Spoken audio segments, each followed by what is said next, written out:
In this week's Torah portion, Pekudei, we have the finalizing the assembly of the Mishkan.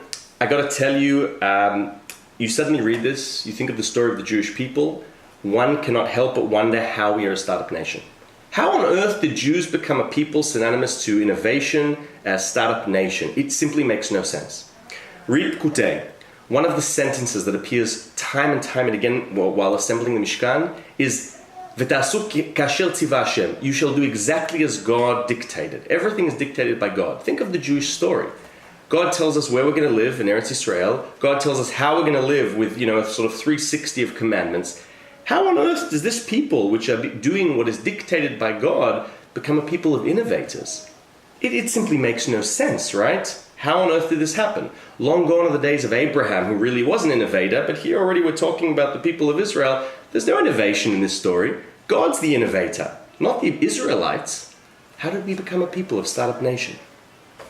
I think a hint is in the final verse of this week's Torah portion. Once the Mishkan is assembled, the tabernacle, the prototype of the Holy Temple is assembled in the desert, we are told that there was a cloud, and at night there was a fire that the Israelites saw throughout their entire journey in the desert.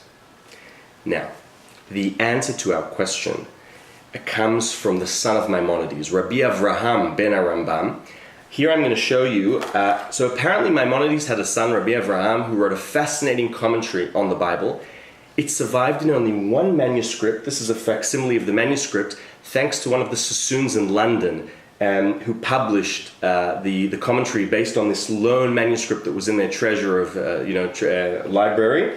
And Rabbi Avraham looks at this word fire, compares it to the fire, the same fire that appears in Bamidbar, in another book, and says, it doesn't say their fire, it says kemareh esh, that looks like fire. And then Rabbi Avraham teaches us this wasn't a natural fire that the Israelites saw every day. This fire is the same fire that God showed Moses at the burning bush, a natural fire, because natural fires burn. These fires do not burn. This is an inspirational fire, an innovative fire, the same fire God used to create the world. Rabbi Avraham calls this fire a created fire, not a natural fire. And I think the fact that the Israelites saw this day and night is precisely the essence of the Jewish people in the Bible. Yes, God gave us a framework, a strict framework, and said, this is where you're going to live, this is how you're going to live. But he also gave us this innovative fire to see every day throughout our journeys in the desert, to show us this is the fire of creation. I, God, am the innovator, but you are my people. You will be dictated and do as I say, which includes also being inspired by this innovative fire. Learn from this, and when we look at the Talmud and the Zohar and Jewish history, we then see how the Israelites, this is the fire they took everywhere they went. You are always keeping in your heart, there is only one land I can live in, that is Israel. There is only one book I can go according to, and that is the Bible.